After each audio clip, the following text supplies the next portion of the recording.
welcome you folks, and I also want to extend a special welcome to our folks from Santa's House. They come over to join us for the training so that they can fulfill their requirements as well. So we welcome you all. Today we have Kyle Harris, who is with Kelsan. He is a trainer with Kelsan, and as many of y'all know, we have a great relationship with Kelsan. They provide our cleaning products, our equipment. We've had a long-standing relationship with them. They have sponsored and been a partner with us at Clean Stars and other things.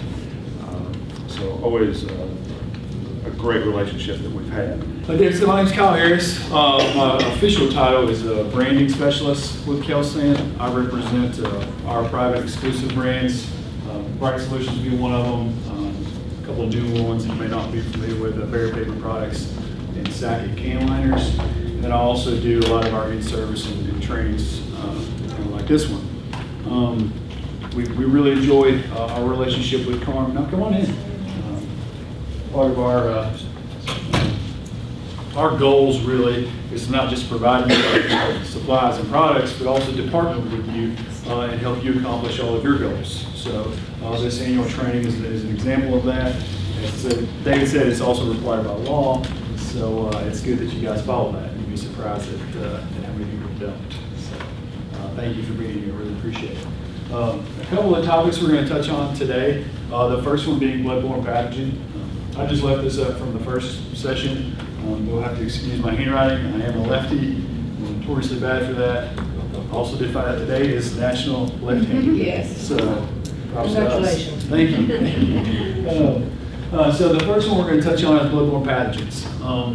As David said, you guys do this every year, so by hand out in front of you, you may know some of the answers. Feel free to go ahead and start filling them out. We'll go over everything at the very end, so you'll make sure you have all the right answers.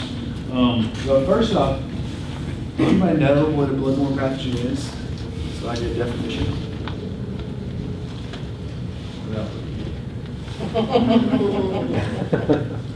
Well, by definition, a bloodborne pathogen, okay, is a microorganism such as a virus or bacteria found in blood that can cause potential illness or disease. Okay, the key word there is microorganism. Okay, so for example, if I showed you two different blood samples, okay, one of them containing a pathogen, one of them not containing a pathogen, you would not be able to tell the difference. Okay, microorganism, you have to look through the power of a microscope, right? So we cannot see it with the naked eye. So one thing you'll hear me harp on throughout is one of our universal precautions is we always treat blood or other potentially infectious materials as if they contain a bloodborne pathogen, okay? Because you cannot tell the difference unless you're looking under a microscope. That kind of makes sense? Okay, good. So today we're going to talk about kind of the three most common bloodborne pathogens. There are more than three, okay? You need to be aware of that. Well, we'll talk about the three most common ones, okay? We'll talk about how they're transmitted, okay? How could we potentially, obtain a bloodborne pathogen? We'll talk about exposure, what to do if you are exposed to one. We'll also talk about these bloodborne pathogen spill cleanup kits, okay, that you guys have here. We'll go over the contents, kind of break it down and show it to you. If you guys have any questions, comments, concerns, just raise your hand, yell at me, throw something at me. Okay, I like to keep it pretty informal here. So any questions, feel free to ask. All right. So let's talk about the three most common. Okay. I have them listed here, but we'll start at the top. HBV. Okay. Anybody know what HBV is? Hepatitis B. Right. I asked this in the first class, and somebody got it. But does anybody know how many types of hepatitis there are now? 3? 5. Okay. A, B, C, D, and E. Okay. Two we're going to talk about, HPV and HCV, are the most common types. All right. So hepatitis B. All right. You need to know that there is a vaccine available for hepatitis B. Okay. It's about 95% effective. It's very safe to be vaccinated. Okay. You don't have to worry about any harmful side effects or anything from HPV. It's a safe vaccine, about 95% effective. Okay. A few figures to take note of with hepatitis B. Does anybody know what hepatitis attacks? What does it do to your body? Liver, correct. Hepa, liver, itis, inflammation, okay, inflammation of the liver. So when you think about what your liver does in your body, okay, primarily filtrates the blood from your digestive tract, all right, detoxifies chemicals, so your 1 alcoholic drink per hour, okay, it takes an hour for your liver to break down those toxins, okay. So some symptoms of hepatitis B, all right, we're attacking the liver. Everybody familiar with jaundice, or heard of jaundice, right? It's kind of like yellowing of the skin around the whites of your eyes. Okay, that's a symptom of hepatitis B. Also very flu-like symptoms. Okay, so diarrhea, fatigue, things of that nature. Also be aware that a lot of these symptoms are not, immediately onsetting. Okay, you could contract HBV, you might not have symptoms for months on end. Okay, so be very wary of that. One of the more surprising statistics of HBV. It can survive in dry blood up to 7 days.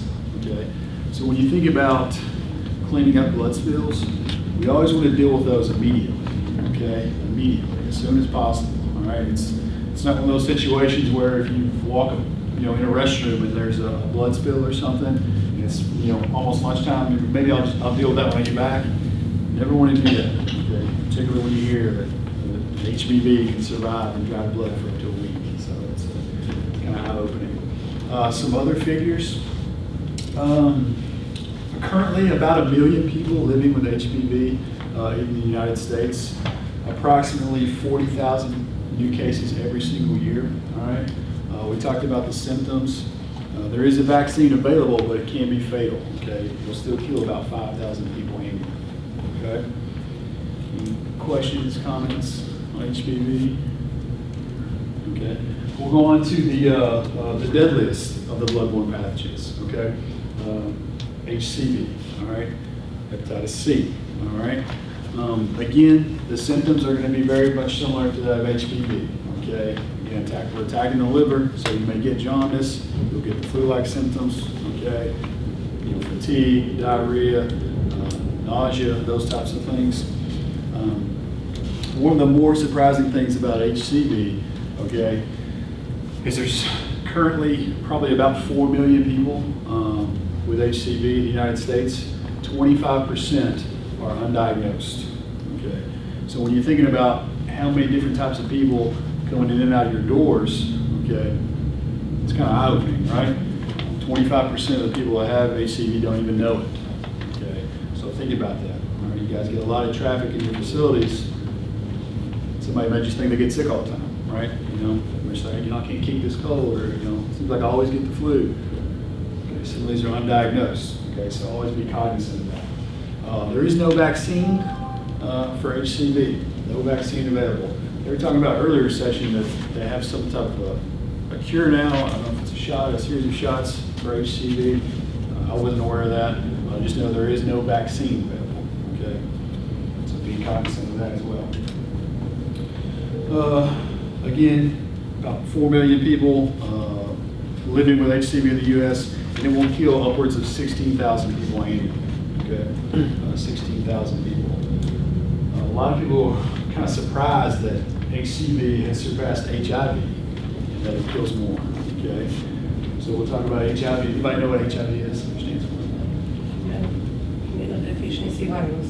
Immunodeficiency virus. All right. What does HIV do to the human body?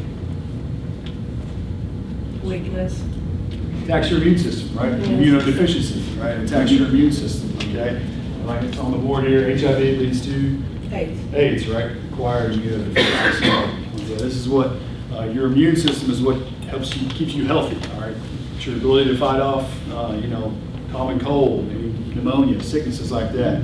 So when your body is weakened, in an immune state like that, you can't fight off those things. So a lot of times people end up dying due just to pneumonia or the flu because their bodies can't fight off due to having HIV or AIDS.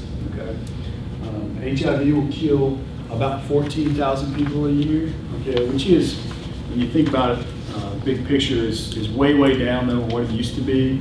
If you remember, like in the early to mid 90s, the big HIV/AIDS kind of scare. Obviously, a lot of awareness since then. safe sex practices, things of that nature. It's reduced greatly. Symptoms, HIV, again, not immediately onsetting, but they will be kind of the same story. Flu-like, weakness, fatigue, things of that nature, all right? Once acquired, AIDS is chronic and fatal, okay? Like I said, 14,000 deaths on annual. There's approximately 1.2 million people living with HIV in the United States, and about 15% of those are undiagnosed. So again, when you think about people coming in and out of your doors, 15% of those cases are undiagnosed. All right. Any questions, comments? I'm going back to the Hep B. How much was it preventing now from when they get the vaccination for that? About 95% effective. Okay. Yeah, is what hepatitis B. Again, there is no vaccine for HCV or HIV. Okay, only for Hep B. Good question. Any other ones before we move on? Cool.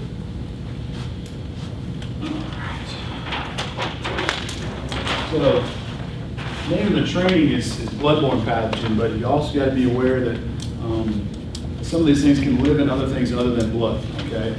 And that's what this acronym stands for. OPIN, other potentially infectious materials, okay? Other potentially infectious materials, all right? Obviously, blood is the most common, okay? But here's a list of other ones that could potentially be infectious, okay? Semen, vaginal secretions, certain types of bodily fluids like spinal and certain lung fluids, okay? These can be infectious, okay? So be cognizant of that. These materials here, okay, are not pathogen infectious, okay? What I mean by that is if you saw sweat, urine, feces, vomit, saliva with no visible blood, okay, not going to be infectious, okay? However, if you were to see urine with drops of blood in it, how would you treat it? Exactly. You would treat it the same as if it was just a blood spill, okay?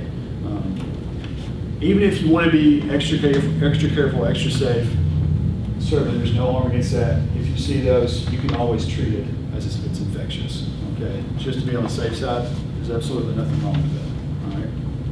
Does that kind of make sense? Any questions or anything on that?